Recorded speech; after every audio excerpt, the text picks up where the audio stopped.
கர்த்தருக்கு ஸ்தோத்திரம். இன்றைய தினத்திலே மத்தேயு எழுதின சுவிசேஷம் அதனுடைய 17வது அதிகாரம். மத்தேயு 17வது அதிகாரம் அதனுடைய 27வது வசனம். மத்தேயு 17:27வது வசனம். ஆகிலும் நாம் அவர்களுக்கு இடரலாய் இராதபடிக்கு நீ கடலுக்கு போய் தூண்டில் போட்டு முதலாவது அகப்படுகிற மீனை பிடித்து அதன் வாயை திறந்து பார். ஒரு வெள்ளி பணத்தை காண்பாய். அதை எடுத்து எனக்காகவும் உனக்காகவும் அவர்களிடத்தில் கொடு என்றார். இந்த இடத்திலே இயேசுவானவர் சீமோன் பேதுருவோடு சொல்லுகிறதான ஒரு காரியம். அந்த இடத்திலே வரி வசூல் செய்யப்படுகிறது. அந்த இடத்திலே இயேசு சீமோன் பேதுருவோடு சொல்லுகிறதான ஒரு காரியம், நீ கடலுக்கு போய் தூண்டில் போட்டு முதலாவது அகப்படுகிற மீனை பிடித்து அதன் வாயை திறந்து பார். ஒரு வெள்ளி பணத்தை காண்பாய். அதை எடுத்து எனக்காகவும் உனக்காகவும் அவர்களிடத்தில் கொடு என்றார். இன்றைய தினத்திலே நாம் இயேசுவின் பிரதான சீஷனாகிய சீமோன் பேதுருவின் வாழ்க்கையிலே நடந்த ஒரு சில சம்பவங்களை தியானிக்கப் போகிறோம். எல்லா சுவிசேஷங்களிலும் இயேசுவினுடைய சீடர்களை பற்றி சொல்லும்போது பிரதான இடம் கொடுக்கப்படுவது இந்த சீமோன் பேதுருவுக்குத்தான். இந்த சீமோன் பேதுருவுடைய வாழ்க்கையிலே நடந்ததான ஒரு சில காரியங்கள். முதலாவது, ஒரு அழைப்பு சீமோன் பேதுருவுடைய வாழ்க்கையிலே உண்டு. எல்லா சுவிசேஷங்களிலும் அது சொல்லப்பட்டிருக்கிறது. மத்தேயு 4வது அதிகாரம், மார்க்கு 1வது அதிகாரம், லூக்கா 5வது அதிகாரம், யோவான் 1வது அதிகாரம் என்று எல்லா சுவிசேஷங்களிலும் சொல்லப்பட்டதான முதல் காரியம், தேவன் சீமோன் பேதுருவை அழைக்கின்றார். மத்தேயு 4வது அதிகாரம் அதனுடைய 19வது வசனத்திற்கு நீங்கள் வரும்போது மத்தேயு 4:19 சொல்லப்பட்டிருக்கிறது, என் பின்னே வாருங்கள், உங்களை மனுஷரை பிடிக்கிறவர்கள் ஆக்குவேன் என்றார். தேவன் அந்த தேசங்கள் வழியாய் பிரயாணப்படும் போது சீமோன் பேதுரு அவனுடைய சகோதரனாகி அந்திரேயாவை காண்கிறார். அவர்களிடத்தில் தேவன் சொல்கிறார், என் பின்னே வாருங்கள், உங்களை மனுஷரை பிடிக்கிறவர்கள் ஆக்குவேன் என்றார். அவர்கள் மீன் பிடிக்கிறவர்கள், படிப்பறியாதவர்கள். ஆனால் இங்கே தேவன் அவர்களை அழைத்து சொல்கின்ற விஷயம், என் பின்னே வாருங்கள், உங்களை மனுஷரை பிடிக்கிறவர்கள் ஆக்குவேன் என்றார். அதே போல மார்க்கு 1வது அதிகாரம் அதனுடைய 17வது வசனத்திலே இயேசு அவர்களை நோக்கி, என் பின்னே வாருங்கள், உங்களை மனுஷரை பிடிக்கிறவர்கள் ஆக்குவேன் என்றார். யோவான் எழுதின சுவிசேஷம் அதனுடைய 1வது அதிகாரத்திலே சற்றே ஒரு வித்தியாசமான ஒரு காரியம் சொல்லப்பட்டிருக்கிறது. அங்கே யோவான் 1வது அதிகாரத்திலே சொல்லப்பட்டிருக்கிறது, சீமோன் பேதுருவின் சகோதரனாய் இருந்த அந்திரேயா, அவன் யோவான் ஸ்நானனுடைய சீடனாய் இருந்தான். யோவான் ஸ்நானகன் இயேசுவை குறித்து சாட்சி கொடுக்கின்ற சமயத்திலே அதை கேட்டு அந்திரேயா இயேசுவுடைய பின் செல்கிறான். அந்திரேயா சீமோன் பேதுருவினிடத்தில் வந்து இயேசுவை பற்றி சொல்லும்போது சீமோன் பேதுரு இயேசுவினிடத்தில் செல்வதாக சொல்லப்பட்டிருக்கிறது. யோவான் எழுதின சுவிசேஷம் 1வது அதிகாரம் அதனுடைய 40வது வசனம், யோவான் சொன்னதை கேட்டு அவருக்கு பின் சென்ற 2 பேரில் ஒருவன் சீமோன் பேதுருவின் சகோதரனாகிய அந்திரேயா என்பவன். அவன் முதலாவது தன் சகோதரனாகிய சீமோனை கண்டு மேசியாவை கண்டோம் என்று சொன்னான். மேசியா என்பதற்கு கிறிஸ்து என்று அர்த்தமாம். அதனுடைய 42வது வசனம், பின்பு அவனை இயேசுவினிடத்தில் கூட்டிக் கொண்டு வந்தான். இயேசு அவனை பார்த்து, நீ யோனாவின் மகனாகிய சீமோன், நீ கேபா எனப்படுவாய் என்றார். கேபா என்பதற்கு பேதுரு என்று அர்த்தமாம். சீமோன் இங்கே இயேசுவின் இடத்தில் வரும்போது இயேசு சொல்கிறதான முதலாவது காரியம், அவனுடைய பெயரை மாற்றுகிறார். நீ கேபா எனப்படுவாய். கேபா என்பதற்கு பேதுரு என்று அர்த்தமாம் என்று சொல்லப்பட்டிருக்கிறது. இந்த லூக்கா எழுதின சுவிசேஷம் 5ஆம் அதிகாரத்திற்கு வரும்போது இந்த அழைப்பு, தேவன் கொடுக்கின்ற இந்த அழைப்பு இனியும் சற்றே விவரித்து சொல்லப்பட்டிருக்கிறது. லூக்கா 5வது அதிகாரத்திலே சொல்லப்பட்டிருக்கிறது. அதனுடைய முதல் வசனத்திலிருந்து 11 வசனங்கள் முடிய இயேசுவானவர் அந்த கடலின் அருகே வருகின்றார். அப்பொழுது மீனவர்கள் தங்களுடைய வலைகளை அலசி கொண்டிருக்கிறார்கள். திரளான ஜனங்கள் அந்த இடத்திலே இருக்கின்றார்கள். அப்பொழுது இயேசுவானவர் அந்த படகிலே அமர்ந்து அந்த மக்களுக்கு போதகம் பண்ணுகிறார். அந்த மக்களுக்கு அவர் போதகம் பண்ணின பிற்பாடு அந்த 4வது வசனத்திலே சொல்லப்பட்டு இருக்கிறது, அவர் போதகம் பண்ணி முடித்த பின்பு சீமோனை நோக்கி, ஆழத்திலே தள்ளிக்கொண்டு போய் மீன் பிடிக்கும்படி உங்கள் வலைகளை போடுங்கள் என்றார். 5வது வசனம், அதற்கு சீமோன், ஐயரே, ரா முழுவதும் நாங்கள் பிரயாசப்பட்டும் ஒன்றும் அகப்படவில்லை. சீமோன் பிறந்தது முதலே அந்த கடலிற்கு அருகாமையில் வாழ்ந்து ஜீவித்து வந்த ஒரு மனுஷன்.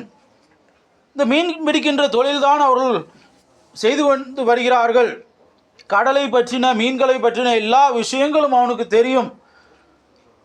ஆனால் அவனுடைய வாழ்க்கையிலே முதல் முறையாக இரவு முழுவதும் அவர்கள் பிரயாசப்படுகிறார்கள்.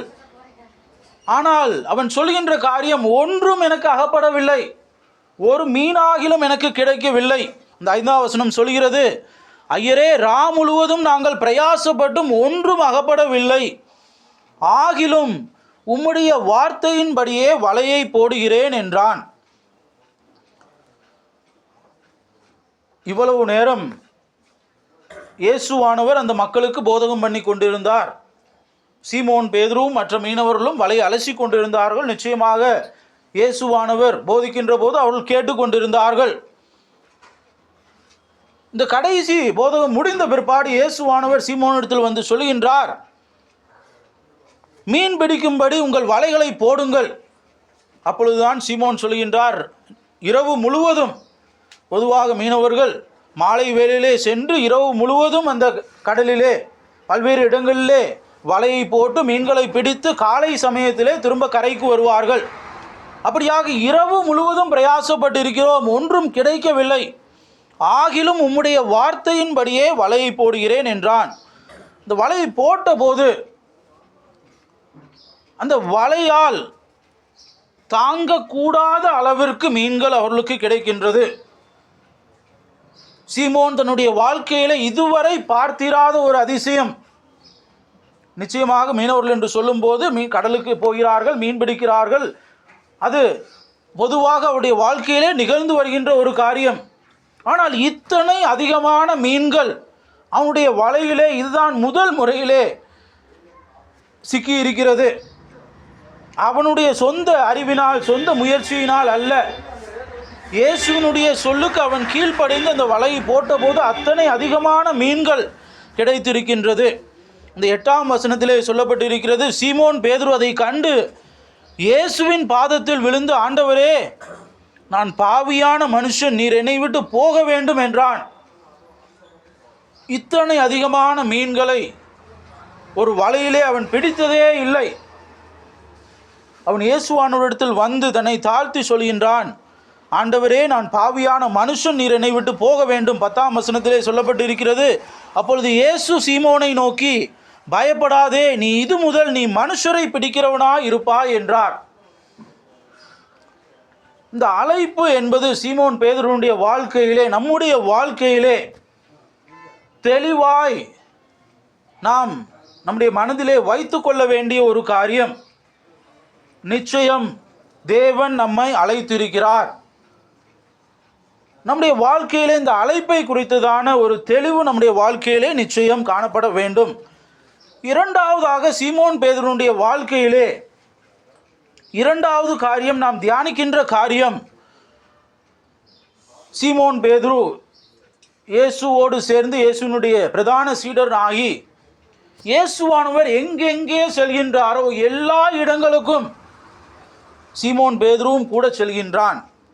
இயேசுவானவர் அற்புதம் செய்கின்ற எல்லா சமயங்களிலே ஒலிவமலைக்கு போகிறார், மறுரூபமாகிறார். எல்லா சமயங்களிலும் உடன் இருந்த ஒரு பிரதானமான ஒரு சீடன் சீமோன் பேதுரு. இயேசுவானவர் ஒரு சமயத்திலே பல்வேறு விதமான அற்புத அடையாளங்களை செய்கிறார். தன்னுடைய சீஷர்களோடு இருக்கும்போது இயேசுவானவர் கேட்கிறார், நீங்கள் என்னை யார் என்று சொல்லுகிறீர்கள்? மத்தேயு 16வது அதிகாரம் அதனுடைய 15-16 வசனங்களிலே இயேசுவானவர் இந்த காரியங்களை தன்னுடைய சீஷர்களிடத்தில் கேட்கிறார்கள். ஜனங்கள் என்னை யார் என்று சொல்லுகிறார்கள்? சீமோன் பேதுரு சொல்கின்றார், நீர் ஜீவனுள்ள தேவனுடைய குமாரனாகிய கிறிஸ்து. 12 சீஷர்கள் இருக்கிறார்கள், மற்ற சீஷர்களும் இருக்கிறார்கள்.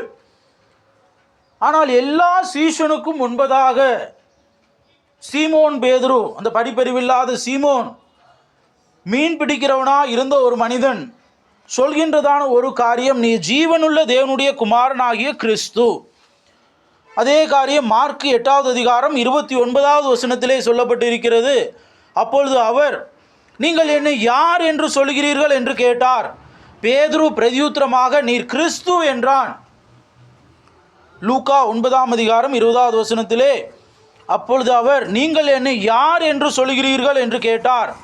பேதுரு பிரதியுத்தரமாக, நீர் தேவனுடைய கிறிஸ்து என்றான்.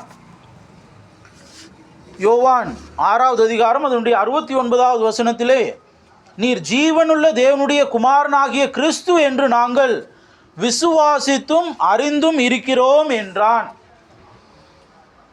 தேவன் யார், பிதாவானவர் யார், இயேசு கிறிஸ்து யார் என்பதை குறித்ததான ஒரு தெளிவு நம்முடைய வாழ்க்கையிலே நிச்சயமாக அவசியம் தேவை. நம்முடைய தனிப்பட்ட வாழ்க்கையிலே இங்கே 12 சீஷர்கள் இருந்தார்கள், மற்ற சீஷர்கள் இருந்தார்கள். இயேசுவோடு எல்லா இடங்களுக்கும் சென்றவர்கள், இயேசு செய்கிற அற்புதங்களை கண்டவர்கள். ஆனால் இயேசு இந்த இடத்திலே கேட்கும்போது, நீங்கள் என்னை யார் என்று சொல்லுகிறீர்கள்? இந்த மனுஷன் முந்தி சொன்ன காரியம், நீர் ஜீவனுள்ள தேவனுடைய குமாரனாகிய கிறிஸ்து. அந்த கிறிஸ்துவை குறித்து, பிதாவை குறித்து நம்முடைய வாழ்க்கையிலே நிச்சயமாக ஒரு தெளிவு வேண்டும். அதே அதிகாரத்திலே இயேசு பேதுருவை கடிந்து கொள்கிற ஒரு காரியமும் சொல்லப்பட்டிருக்கிறது. நாம் வாசித்தோமே, நீர் ஜீவனுள்ள தேவனுடைய குமாரனாகிய கிறிஸ்து என்று சீமோன் பேதுரு முதலாவது சொல்கின்றான். அதே அதிகாரங்களிலே இயேசுவானவர் சீமோன் பேதுருவை கடிந்து கொள்கின்றார். ஏன் கடிந்து கொள்கின்றார்? இயேசுவானவர் தன்னுடைய சீடர்களிடத்திலே, நான் கிறிஸ்து என்பதை நீங்கள் யாரிடத்திலும் வெளிப்படுத்த வேண்டாம் என்று சொல்லிவிட்டு, தன்னுடைய பாடு மரணங்கள், தாம் எருசலேமுக்கு போகிறோம், அங்கே மனுஷகுமாரன் எல்லா பாடுகளையும் பட வேண்டும், மரணம் அடைய வேண்டும், இந்த காரியங்களை எல்லாம் சொல்ல தொடங்கும் போது பேதுரு அவரை தனியே அழைத்து கொண்டு போய், இப்படியெல்லாம் உமக்கு சம்பவிக்க கூடாது என்று சொல்கின்றான். இயேசுவிற்கு நெருங்கின ஒரு சீடன், அவன் பேசினதில் தவறில்லை. யாரிடத்திலாவது நாம் நம்முடைய மரணத்தை குறித்து, ஏதாவது இந்த காரியங்களை குறித்து பேசுவோம் என்றால் அவர்கள் என்ன சொல்லுவார்கள்? இதே காரியத்தை தான் சொல்வார்கள். ஐயரே, எப்படி உமக்கு இந்த காரியங்கள் எல்லாம் சம்பவிக்கக்கூடும்? வேண்டாம். அந்த மத்தேயு 16வது அதிகாரம் 23வது வசனத்திலே, அவரோ திரும்பி பேதுருவை பார்த்து, எனக்கு பின்னாக போ சாத்தானே, நீ எனக்கு இடரலாய் இருக்கிறாய், தேவனுக்கு ஏற்றவைகளை சிந்தியாமல் மனுஷருக்கு ஏற்றவைகளை சிந்திக்கிறாய் என்றார். மார்க் 8வது அதிகாரம் அதனுடைய 33வது வசனத்திலே, அவர் திரும்பி தம்முடைய சீஷரை பார்த்து பேதுருவை நோக்கி, எனக்கு பின்னாக போ சாத்தானே, நீ தேவனுக்கு ஏற்றவைகளை சிந்தியாமல் மனுஷருக்கு ஏற்றவைகளை சிந்திக்கிறாய் என்று சொல்லி அவனை கடிந்து கொள்கின்றார்.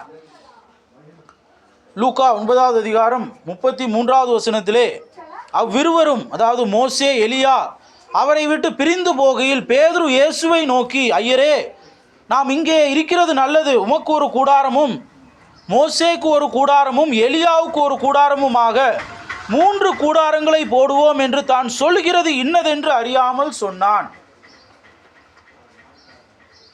தேவன் யார் என்கிறதான தெளிவு நமக்கு வேண்டும்.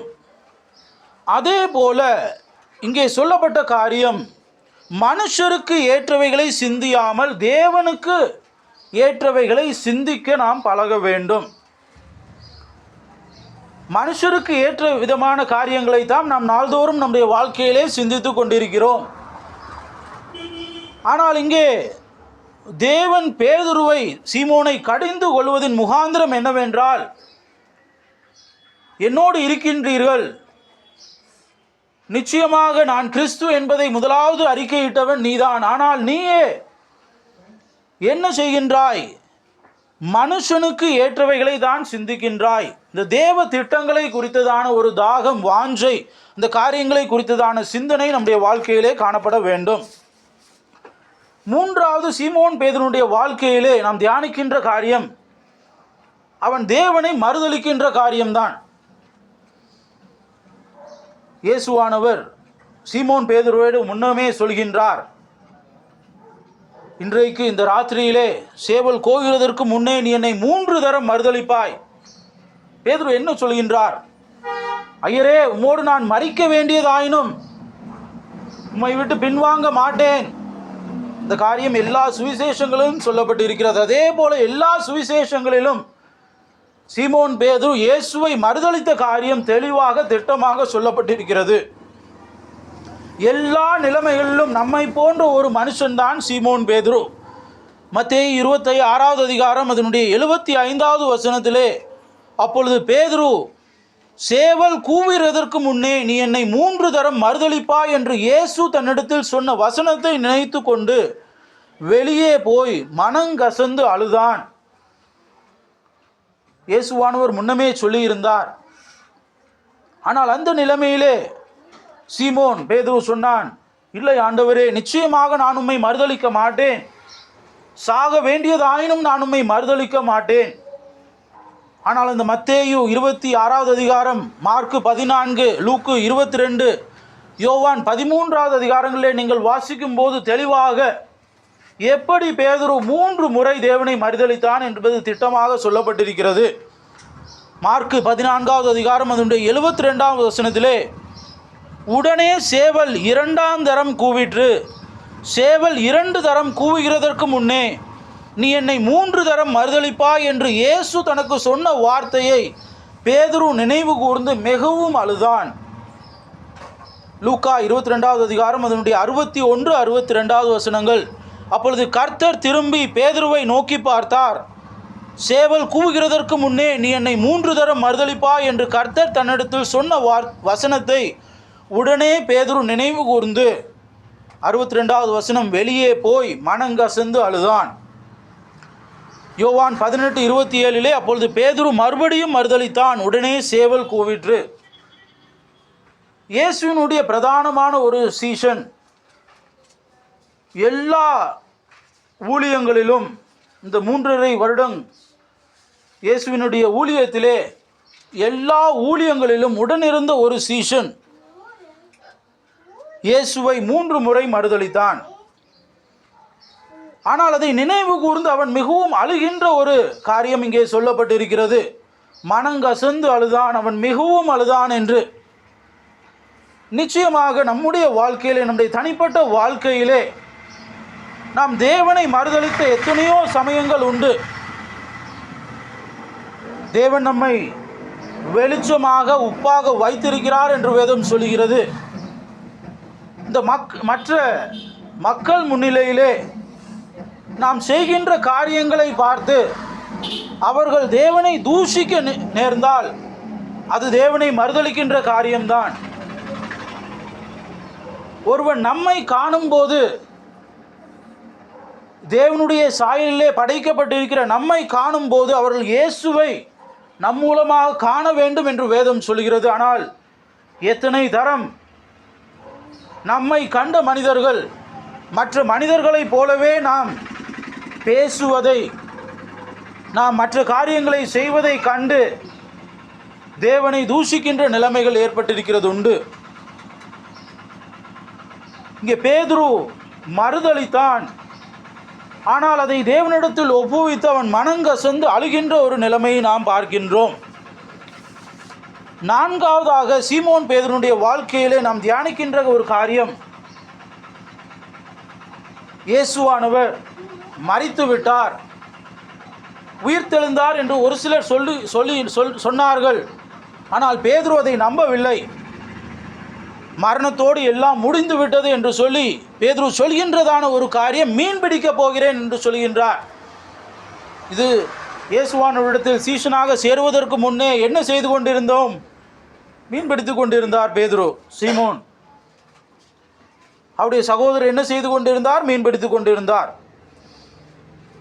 இங்கே இயேசுவானவரோடு 3.5 வருடங்கள் சஞ்சரித்து அவர் செய்த அற்புத அடையாளங்கள் எல்லாவற்றையும் கண்ட ஒரு சீஷன்,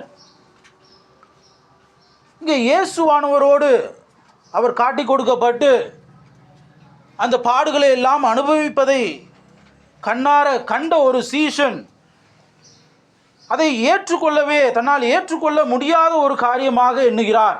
ஏன்? இயேசுவானவர் என்னென்ன அற்புதங்களை செய்தார்? மரித்தவர்களை உயிரோடு எழுப்பினார். மரித்தவர்கள் உயிரோடு இருந்த சரித்திரம் இல்லை. பிறவி குருடர்கள், பிறவியிலேயே பல்வேறு பலவீனங்களோடு பிறந்த மக்களை இயேசு சுகமாக்கினார், பூர்ண சுகமாக்கினார். இந்த உலக சரித்திரத்திலே யாரும் கண்டிராத ஒரு காரியம். ஆனால் அந்த சிலுவை மரணத்தை ஏன் இயேசுவானவர் ஏற்றுக்கொள்ள வேண்டும்? அந்த பாடுகளை அனுபவிப்பதற்கு முன்பதாக இந்த போர் சேவகர் இயேசுவை பிடிக்கின்றார்கள், கன்னத்தில் அறைகின்றார்கள், இகழுகின்றார்கள். எல்லாவற்றையும் இயேசுவானவர் தாழ்மையோடு பொறுமையோடு சகித்து கொண்டிருக்கிறார். இத்தனை அற்புதங்கள் அடையாளங்களை செய்த ஒரு மனுஷன் ஏன் இப்படி மௌனமாக இருக்க வேண்டும்? மௌனமாக இந்த பாடுகளை அனுபவிக்க வேண்டும்? மரணம் என்பதை அந்த சீமோன் பேதுரு ஒரு முடிவாக பார்த்தார். மரணத்தோடு எல்லாம் முடிந்து விட்டது. இதுவரைக்கும் அந்த சீஷர்களுக்கு தலையாய் இருந்தவர் கிறிஸ்து. அந்த கிறிஸ்து மரித்து விட்டார், எல்லாம் முடிந்து போயிற்று. இந்த 3.5 வருடங்கள் ஒரு கனவு போல் கடந்து போயிற்று. நான் என்ன செய்ய போகின்றேன்? மறுபடியும் மீன் பிடிக்க போகின்றேன் என்று சொல்கின்றார். யோவான் 21வது அதிகாரம் 3 முதல் 13 வசனங்களிலே அந்த காரியம் சொல்லப்பட்டிருக்கிறது. 3வது வசனத்திலே சீமோன் பேதுரு மற்றவர்களை நோக்கி மீன் பிடிக்க போகிறேன் என்றான். அதற்கு அவர்கள், நாங்களும் உம்முடனே கூட வருகிறோம் என்றார்கள்.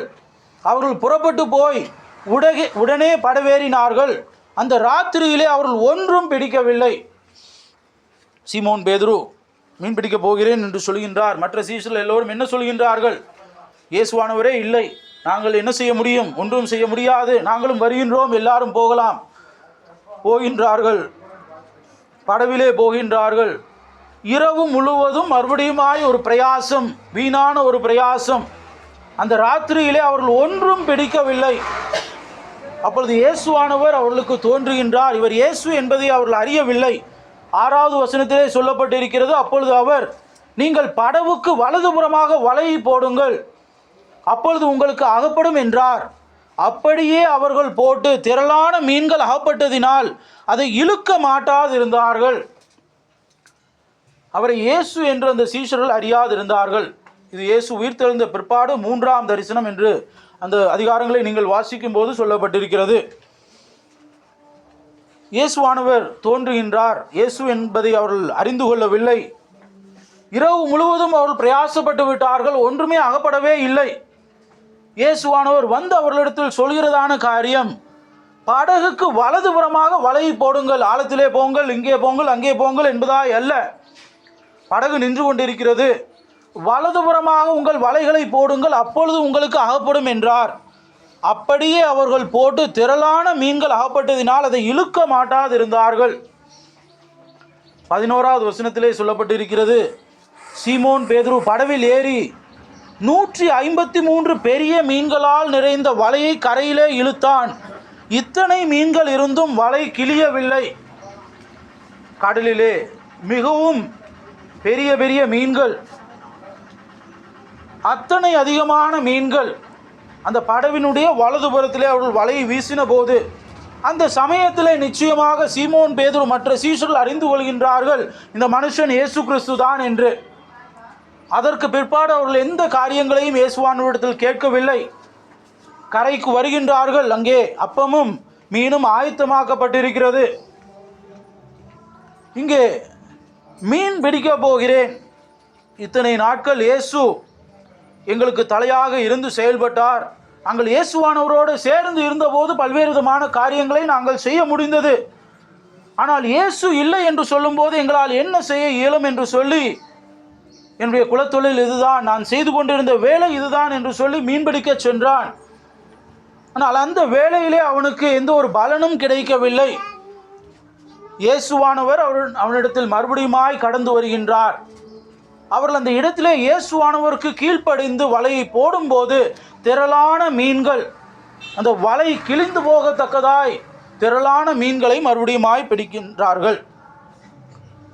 ஐந்தாவது காரியம் சீமோன் பேதுருவினுடைய வாழ்க்கையிலே நாம் தியானிக்கின்ற காரியம், அதே யோவான் 21வது அதிகாரத்திலே 15 முதல் 17வது வசனம் வரை சொல்லப்பட்டிருக்கிறது. இயேசுவானவர் சீமோன் பேதுருவினிடத்தில் கேட்கிறார், என்னை நேசிக்கின்றாயா? அநேக சீடர்கள் அந்த இடத்திலே இயேசுவானவரோடு இருந்திருக்கிறார்கள். சீமோன் பேதுரு நான் மீன்பிடிக்க போகிறேன் என்று சொன்னபோது இன்னும் அதிகமான சீடர்கள் அவனோடு வந்தார்கள். எல்லாரும் மீன்பிடித்தார்கள். கடைசியில் இயேசுவானவர் வருகின்றார்.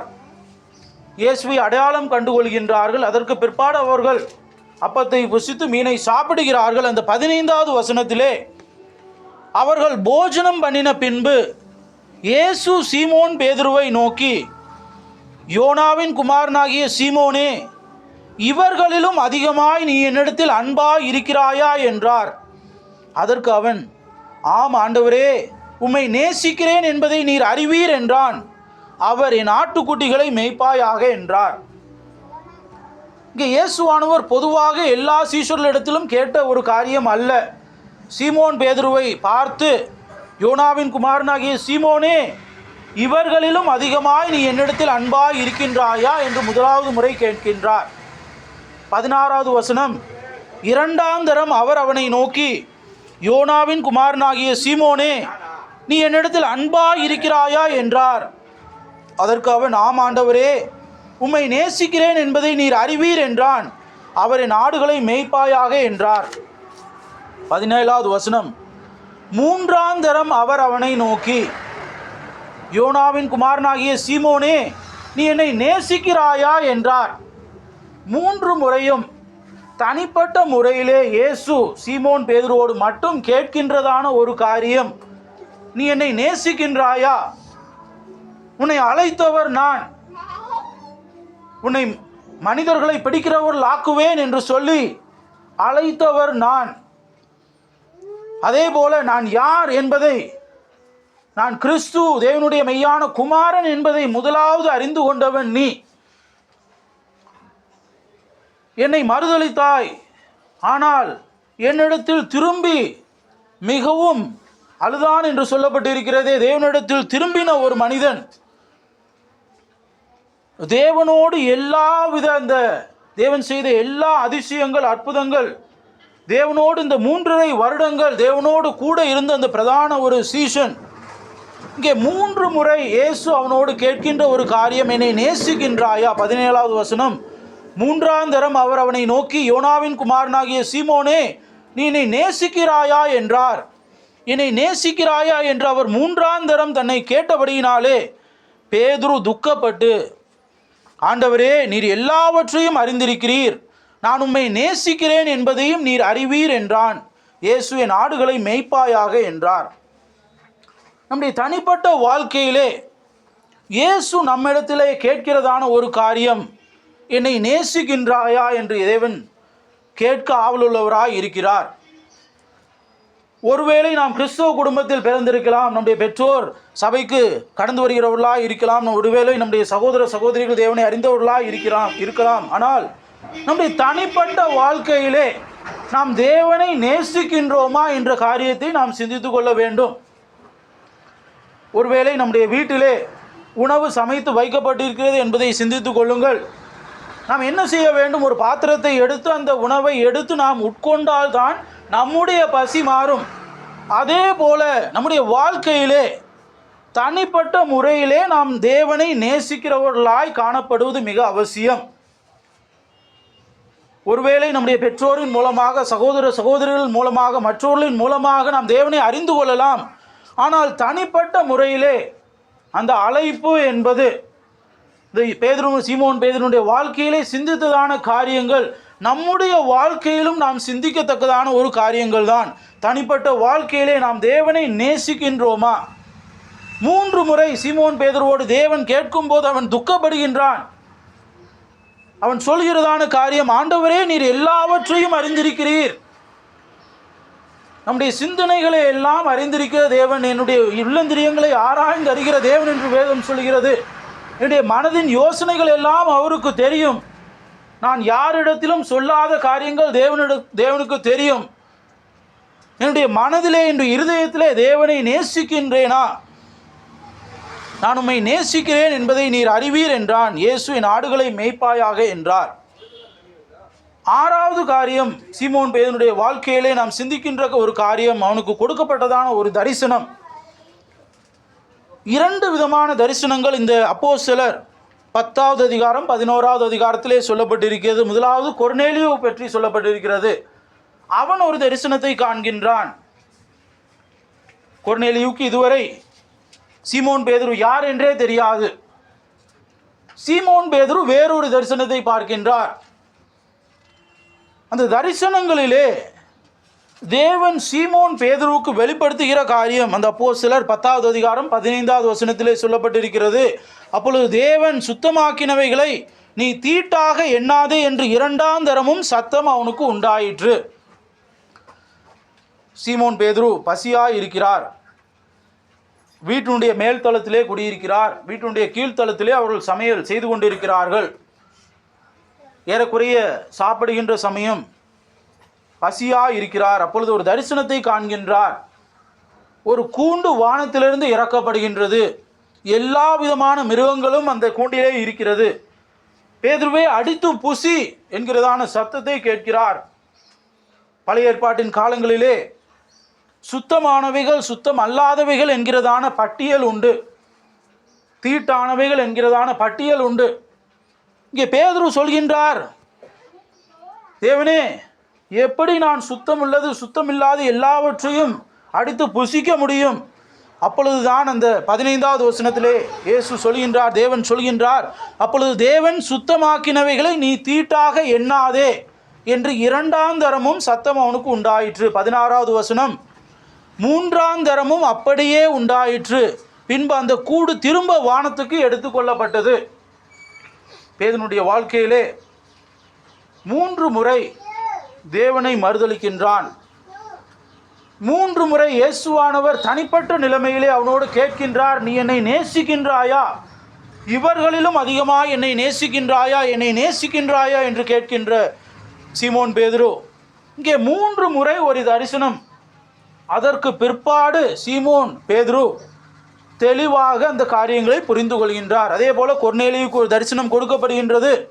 சீமோன் பேதுரு 2 பேரும் இதுவரை சந்தித்திராத நபர்கள். வேறொரு ஸ்தலத்திற்கு சீமோன் பேதுரு அழைத்து கொண்டு போகப்படுகிறார். அப்பொழுது சீமோன் பேதுரு பிரசங்கித்து சொல்கின்ற காரியங்கள் அப்போஸ்தலர் 10வது அதிகாரம் 34, 35 வசனங்களிலே 34வது வசனம், அப்பொழுது பேதுரு பேசத் தொடங்கி, தேவன் பட்சபாதம் உள்ளவர் அல்ல என்றும், 35, எந்த ஜனத்திலாயினும் அவருக்கு பயந்திருந்து நீதியை செய்கிறவன் எவனோ அவனே அவருக்கு உகந்தவன் என்றும் நிச்சயமாய் அறிந்திருக்கிறேன். நாம் தேவனுடைய பிள்ளைகள் என்று வேதம் சொல்கின்றது. ஆனால் பழைய ஏற்பாட்டின் காலத்திலே தேவனுடைய பிள்ளைகள் யார் என்றால் யூத ஜனங்கள் மட்டும்தான். ஆனால் அந்த புதிய ஏற்பாட்டின் காலத்திலே தேவன் மரித்ததற்கு பிற்பாடு இங்கே சீமோன் பேதுருக்கு தெளிவாக வெளிப்படுத்தப்பட்ட ஒரு விஷயம், தேவன் பட்சபாதம் உள்ளவர் அல்ல. யூத ஜனங்களை மட்டும் நேசிக்கின்ற ஒரு தேவன் அல்ல. எல்லாரும் பாவிகளாய் இருந்தோம் என்று வேதம் சொல்கின்றது. தேவன் நம்மேல் வைத்த அன்பின் நிமித்தமாக இந்த பூமிக்கு வந்தார். நம்முடைய அக்கிரமங்களை, எல்லாருடைய அக்கிரமங்களையும் தேவன் சுமந்து தீர்த்தார் என்று வேதம் தெளிவாக சொல்கின்றது. அதுவரைக்கும் யூத ஜனங்களுக்கு மட்டுமே ஒரு மேசியாவாய், கிறிஸ்துவாய் வெளிப்பட்ட தேவன் சர்வ லோகத்தின் இரட்சகர் என்பதை சீமோன் பேதுரு பிரசங்கிக்க தொடங்குகின்றார். அன்று முதல் அப்போஸ்தலர் 11வது அதிகாரம் 17வது வசனத்திலே, ஆதலால் கர்த்தராகி இயேசு கிறிஸ்துவை விசுவாசித்திருக்கிற நமக்கு தேவன் வரத்தை அனுகிரகம் பண்ணினது போல அவர்களுக்கும் அந்த வரத்தையே அனுகிரகம் பண்ணியிருக்கும் போது தேவனை தடுக்கிறதற்கு நான் எம்மாத்திரம் என்றான். தேவன் எல்லாரையும், யூத ஜனங்களை மாத்திரம் அல்ல, நாமும் அவருடைய பிள்ளைகள்தான், எல்லாரையும் நேசிக்கிறார். எல்லாருடைய பாவங்களையும் அவர் சுமந்து தீர்த்திருக்கின்றார். தேவனுடைய மீட்பு, தேவனுடைய கிருபை என்பது எல்லாருக்கும் சமம் என்பதை அன்று முதல் சீமோன் பேதுரு உணர்ந்து தேவனுடைய சித்தத்தின்படி தன்னுடைய ஊழியத்திலே ஈடுபடுகின்றார். முதலாவது சீமோன் பேதுரு இயேசுவினிடத்தில் வரும்போது இயேசு சொல்கின்ற ஒரு காரியம், நீ கேபா எனப்படுவாய். கேபா என்பதற்கு பேதுரு என்று அர்த்தமாம் என்று வாசித்தோம். கடைசியாக சீமோன் பேதுருடைய வாழ்க்கையிலே அவர் கேபா, பேதுருவாய் மாற்றம் அடைந்த பிற்பாடு இதுவரைக்கும் என்ன நினைத்து கொண்டிருந்தார்? இயேசுவோடு இருந்தோம், இயேசுவானவர் பல்வேறு விதமான அற்புத அடையாளங்களை செய்தார், நாமும் அவர்களோடு உடன் ஊழியம் செய்தோம். ஆனால் இந்த கேபா பேதுரு என்று மாற்றப்பட்ட பிற்பாடு அந்த அப்போஸ்தலர் 4வது அதிகாரம் 13வது வசனத்திற்கு வரும்போது, பேதுருவும் யோவானும் பேசுகிற தைரியத்தை அவர்கள் கண்டு அவர்கள் படிப்பறியாதவர்கள் என்றும் பேதமை உள்ளவர்கள் என்றும் அறிந்தபடியினால் ஆச்சரியப்பட்டு அவர்கள் இயேசுவுடனே கூட இருந்தவர்கள் என்றும் அறிந்து கொண்டார்கள். இதுவரைக்கும் தன்னுடைய வாழ்க்கையில் இயேசுவை சந்திக்கும் வரைக்கும் மீனவனாய் இருந்த ஒரு மனுஷன் சீமோன் 3.5 வருடங்கள் இயேசுவோடு சஞ்சரித்தான். பிரதான சீஷனாய் இருந்து எல்லா நிலைமைகளிலும் இயேசுவை கண்ணார கண்டு விசுவாசித்த ஒரு மனுஷன் இங்கே இயேசுனுடைய மரணத்திற்கு பிற்பாடு அவன் பேசுகிற தைரியத்தை அவர்கள் கண்டு, பொதுவாக படிப்பறிவில்லாதவர்கள் அவர்களோடு நாம் பேசும்போது, சற்றே பேச தொடங்கும் போது அவர்கள் அந்த பேச்சிலே சற்றே திக்குவதை, பல்வேறு காரியங்களிலே அவர்கள் சிரமப்படுவதை நம்மால் உணர்ந்து கொள்ள முடியும். ஆனால் இங்கே படிப்பறியாதவர்கள், ஒருவேளை கிராமத்திலிருந்து வந்த மக்கள் நகரத்திலிருந்து வந்த மக்களோடு பேச இடவிடும் போது இந்த காரியத்தை நீங்கள் புரிந்து கொள்ளலாம். படிப்பறிவில்லாத ஒரு மக்கள், பேதமை நிறைந்த ஒரு மக்கள் இப்படி பேசுகிறதை கண்டு அவர்கள் ஆச்சரியப்படுகின்றார்கள். அவர்கள் இயேசுவோடு கூட இருந்தவர்கள் என்று அறிந்து கொள்கின்றார்கள் அந்த சேவகர்கள், அந்த ஜனங்கள், அதிகாரிகள் எல்லாரும். அதேபோல் அப்போஸ்தலர் 5வது அதிகாரம் 15வது வசனத்திலே, பிணியாளிகளை படுக்கைகளின் மேலும் கட்டில்களின் மேலும் கிடத்தி பேதுரு நடந்து போகையில் அவனுடைய நிழலாகிலும் அவர்கள் சிலர் மேல் படும்படிக்கு அவர்களை வெளியே வீதிகளில் கொண்டு வந்து வைத்தார்கள். இதுவரைக்கும் இயேசு அற்புதங்கள், அடையாளங்களை செய்தார். இயேசு மரித்தார், உயிர்த்தெழுந்தார், பரமேறினார்.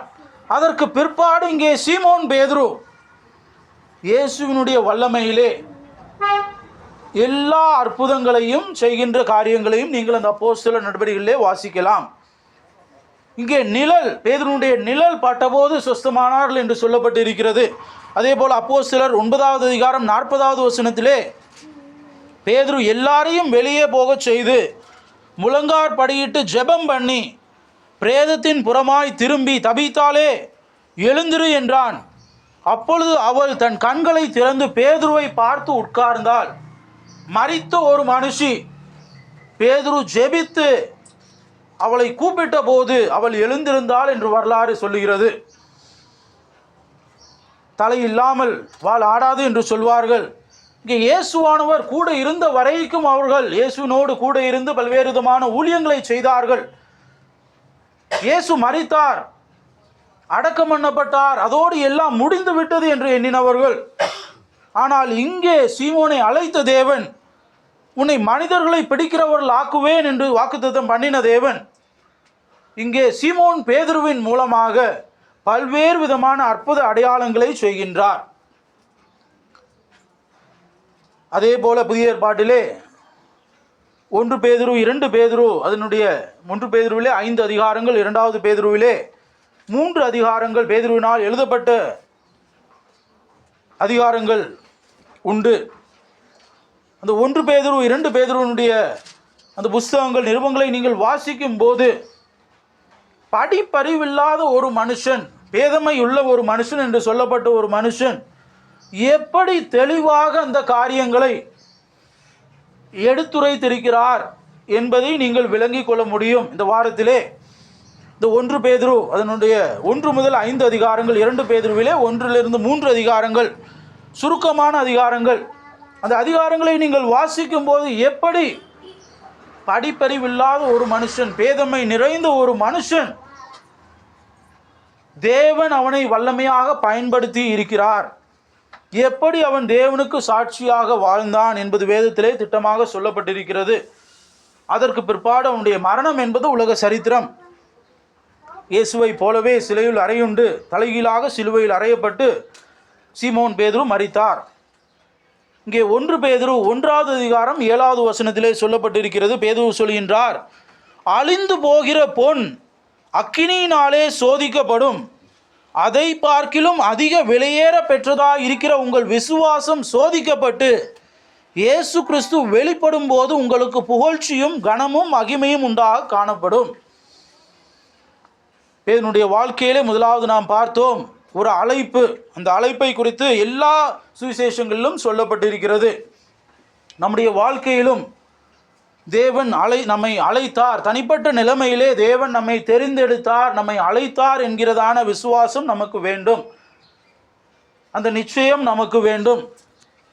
2வதாக பேதுருவினுடைய வாழ்க்கையிலே அவன் அறிக்கையிடுகிறான், தேவனோடு அவன் நடக்கின்றான், தேவன் செய்கிற எல்லா காரியங்களிலும் அவரோடு கூட இணைந்து செய்கின்ற ஒரு மனுஷன், நீர் ஜீவனுள்ள தேவனுடைய குமாரனாகிய கிறிஸ்து என்று அறிக்கையிடுகின்றான். நம்முடைய தனிப்பட்ட வாழ்க்கையிலே இயேசுதான் மெய்யான தேவன் என்பதை நம்முடைய தனிப்பட்ட வாழ்க்கையிலே நாம் அறிந்து அறிக்கையிடுவது அவசியம். ஒருவேளை 10ஓடு 11ஆக அல்ல. உலக மக்களை பார்க்கும்போது சிலர் என்ன சொல்லுவார்கள், நான் கோவிலுக்கும் போவேன், சர்ச்சுக்கும் போவேன் என்று சொல்கிற மனுஷர்கள் உண்டு. ஆனால் இங்கே பேதுரு சொல்லும்போது, நீர் மெய்யான கிறிஸ்து, நீர் தேவனுடைய கிறிஸ்து, நீர் ஜீவனுள்ள தேவனுடைய குமாரனாகிய கிறிஸ்து என்று அறிக்கையிடுகின்றான். மற்ற எல்லா சீடர்களும் அங்கே இருந்தார்கள், அவர்கள் சொல்லவே இல்லை. நம்முடைய தனிப்பட்ட வாழ்க்கையிலே இந்த ஒரு தெளிவு நமக்கு அவசியம். ஆனால் பேதுருவை தேவன் கடிந்து கொள்கின்ற சமயத்தையும் நாம் பார்த்தோம். எதற்காக கடிந்து கொள்கின்றார்? அவன் மனுஷருக்கு ஏற்றவைகளை சிந்திக்கிறான். ஆனால் தேவனுக்கு ஏற்றவைகளை சிந்திக்க நாம் பழக வேண்டும். நம்முடைய வாழ்க்கையிலே பல்வேறு நிலைமைகளிலே நம்முடைய பிள்ளைகளை குறித்து, நம்முடைய எதிர்காலத்தை குறித்து, நம்முடைய குடும்பத்தை குறித்து நாம் சிந்திக்கும் போது என்ன சிந்திக்கின்றோம்? மற்ற மனுஷர்களைப் போலத்தான் நாமும் சிந்திக்கின்றோம். ஆனால் தேவன் சொல்கிறதான ஒரு காரியம், நீங்கள் உங்களுடைய உணவை குறித்தோ உடை குறித்தோ மற்ற எந்த ஒரு காரியத்தை குறித்தோ கவலைப்படாதிருங்கள், இவைகள் எல்லாம் நான் ஆயத்தமாக்கி இருக்கிறேன். அந்த சீடர்கள் மீன் பிடிக்க போகிறேன் என்று பேதுரு சொன்ன பிற்பாடு அவர்கள் போய் ராத்திரி முழுவதும் பிரயாசப்பட்டார்கள், ஒன்றும் கிடைக்கவில்லை. கரைக்கு அவர்கள் வந்தபோது எல்லாம் ஆயத்தமாக்கப்பட்டிருந்தது. நம்முடைய வாழ்க்கையிலும் தேவன் எல்லாவற்றையும் நமக்காக ஆயத்தம் பண்ணி வைத்திருக்கிறார் என்கிறதான நிச்சயம் நமக்கு வேண்டும். இதில் ஒன்றும் தேவன் நமக்கு குறை வைக்க மாட்டார். நாம் என்ன செய்ய வேண்டும்? தேவனுக்கு ஏற்றவைகளை சிந்திக்க வேண்டும், தேவனுக்கு ஏற்றவைகளை சிந்திக்க பழக வேண்டும். அதே போல தேவனுடைய வாழ்க்கையிலே நாம் நிச்சயமாய் நினைவு கூற வேண்டிய ஒரு காரியம், தெளிவான ஒரு காரியம், அவன் 3 முறை தேவனை மறுதலிக்கின்றான். நம்முடைய வாழ்க்கையிலே அநேகந்தரம் நாம் தேவனை மறுதலித்திருக்கின்றோம். இனி இன்றிலிருந்து நான் தேவனை மறுதலிக்கவே மாட்டேன் என்று சொல்கிறதான ஒரு நிச்சயமும் இல்லை. நம்முடைய சூழ்நிலைகள் மாறும்போது, ஒரு சந்தர்ப்பத்திலே பொய் சொல்ல நேரிடுகிறது, ஒரு சந்தர்ப்பத்திலே நாம் தேவனை மறுதலிக்க நேரிடுகிறது. ஆனால் அதை தேவனிடத்தில் அறிக்கையிட்டு நாம் திரும்ப தேவனிடத்தில் வரும்போது, நிச்சயமாய் நம்மை அழைத்தவர் நம்மை கைவிட மாட்டார். அழைத்தவர் உண்மையுள்ளவர், அவர்தான் நம்மை அழைத்திருக்கிறார். நாம் அவரை தேடவில்லை, தேவன் நம்மை தேடினார் என்று வேதம் சொல்கின்றது. அவன் மறுதலித்தான், ஆனால் மறுபடியுமாக தேவனிடத்தில் திரும்புகின்ற ஒரு நிலைமை பேதுருவுடைய வாழ்க்கையிலே நாம் பார்த்தோம். அதற்கு பிற்பாடு மீன் பிடிக்க போகிறேன். இயேசு மரித்த போது வேதபாரகர்கள், பரிசேயர்கள், அந்த யூத அதிகாரிகள் எல்லாம் நினைத்த ஒரு காரியம், இதனோடு எல்லாம் முடிந்து விட்டது என்று நினைத்தார்கள். கிறிஸ்துவ மார்க்கம் முடிவுக்கு வந்தது, இதனோடு எல்லா பிரச்சனைகளும் தீர்ந்தது என்று நினைத்தார்கள். ஆனால் தேவன் நமக்காக உயிர் தெழுந்தார், நமக்காக பிதாவினுடைய வலது பாரிசத்தில் வீற்றிருக்கிறார், நமக்காக பரிந்து பேசுகிறவராய் இருக்கிறார். பேதுரு மீன் பிடிக்க போகிறான், மறுபடியுமாக மீன் பிடிக்க போகிறான். தன்னுடைய பிரயாசத்தினால் ஒன்றையும் அவன் பெற்றுக்கொள்ளவில்லை. ஆனால் மறுபடியும் தேவனுக்கு கீழ்ப்படியும் போது, ஒருவேளை நம்முடைய வாழ்க்கையிலே நம்முடைய முயற்சியிலே ஏதாவது செய்துவிடலாம் என்று எண்ணுகிறோம். ஆனால் எல்லா பிரயாசமும், தேவனை விட்டுவிடுகின்ற எல்லா பிரயாசங்களும் விருதாதான். ஒருவேளை அது கடன்களாக இருக்கலாம், ஒருவேளை பல்வேறு விதமான பிரச்சனைகளாக இருக்கலாம். ஆனால் தேவனுக்கு கீழ்ப்படியும் போது தேவன் என்ன சொன்னார்? படகு நிற்கிறது, இந்த படகுக்கு வலதுபுறமாக போடுங்கள் என்றுதான் தேவன் சொன்னார். பெரிய காரியங்களை தேவன் சொல்வது இல்லை. நாம் தேவனுடைய சத்தத்தை கேட்க வேண்டும், அந்த சத்தத்திற்கு கீழ்ப்படிய வேண்டும். அப்பொழுது எந்த விதமான பிரச்சனைகள் ஆனாலும் சரி, எந்த விதமான தேவைகள் ஆனாலும் சரி, பாவங்கள் ஆனாலும் சரி, தேவன் எல்லாவற்றுக்கும் பரிகாரியாய் இருக்கின்றார். மீன் பிடிக்க போகிறேன் என்று சொன்ன உடனே தேவன் அவனை விட்டுவிடவில்லை. மறுபடியுமாய் சீமோன் பேதுருவினிடத்தில் தேவன் வருகின்றார். தனிப்பட்ட நிலைமையிலே தேவன் 3 முறை அவனிடத்தில் கேட்கின்றார், நீ என்னை நேசிக்கின்றாயா என்று. நிச்சயமாக நம்முடைய தனிப்பட்ட வாழ்க்கையிலே நாம் தேவனை நேசிக்கின்றதான ஒரு அனுபவம் வேண்டும். பெற்றோர் போகின்றார்கள், பெற்றோர் சொல்கின்றார்கள் என்பதாய் அல்ல. நம்முடைய தனிப்பட்ட வாழ்க்கையிலே நாம் நிச்சயமாக தேவனை நேசிக்க பழக வேண்டும். அதே போல இந்த தரிசனம் காண்பிக்கப்பட்டது. தேவன் சுத்தமாக்கினதை நான் எப்படி அசுத்தமாக எண்ண முடியும்? மற்ற மக்களை எல்லாம் பார்க்கும்போது இவர்கள் கிறிஸ்துவை அறியாத மக்கள், இவர்களை நான் நேசிக்க மாட்டேன் என்று சொல்ல முடியுமா? வேதம் தெளிவாக சொல்கின்றது, எந்த ஜனமானாலும் சரி, எந்த பாஷை ஆனாலும் சரி, எந்த தேசமானாலும் சரி, தேவனுடைய பார்வையிலே எல்லாரும் தேவனுடைய பிள்ளைகள் தான். எல்லாரையும் நாம் நேசிக்க வேண்டும் என்றுதான் வேதம் சொல்கின்றது. இந்த காரியத்திலே நாம் தெளிவுள்ளவர்களாக இருப்பது அவசியம். நம்முடைய வாழ்க்கையிலே பல்வேறு மக்களை நாம் சந்திக்கின்றோம். எல்லா மக்களையும் நாம் நிச்சயமாக தேவனுக்குள் கிறிஸ்து நம்மை நேசித்தது போல அந்த மக்களை நாம் நேசிக்க வேண்டும். கடைசியாக தேவனுடைய கரத்திலே சீமோன் என்பவன் பேதுருவாய் மாற்றப்படுகின்றார். சீமோனுக்கு தேவன் கேபா என்று வேறொரு பெயர் கொடுத்து பேதுருவாய் மாற்றுகின்றார். ஆனால் வேதாகமத்திலே வேறு சீமோன்களும் உண்டு. பேதுருவாய் மாற்றப்படாத சீமோன்கள் வேதத்திலே உண்டு. நம்முடைய வாழ்க்கையிலே பேதுருவாய் மாற்றப்பட்ட சீமோனை போல தேவனுடைய உயிர்த்தெழுதலுக்கு பிற்பாடு வல்லமையாய் தேவனுடைய கரத்திலே பேதுரு பயன்படுத்தப்பட்டார். சபை பேதுரு மூலமாய் வளர்ந்தது. இதே போல நம்முடைய வாழ்க்கையிலே தேவன் நம்மை உபயோகப்படுத்த விரும்புகிறார். நம்முடைய தனிப்பட்ட வாழ்க்கையிலே தேவன் நம்மை அழைக்கும் போது நமக்கு மறுபெயர் இடுகிறார். நாம் புதியவர்களாய் பிறக்கின்றோம். தேவன் நம்மை சீமோன்களாய் இருக்கும்போது தேவன் நம்மை அழைக்கின்றார், நம்மை பேதுருவாய் மாற்ற விரும்புகின்றார். தேவனுடைய இருதயம் ஆவலுள்ள ஒரு இருதயம். எல்லா மக்களும் தேவனை ஏற்றுக்கொள்ள வேண்டும் என்று ஆவலுள்ள ஒரு இருதயமாய் இருக்கின்றது. கர்த்தர் இந்த வசனங்களை ஆசீர்வதிப்பாராக.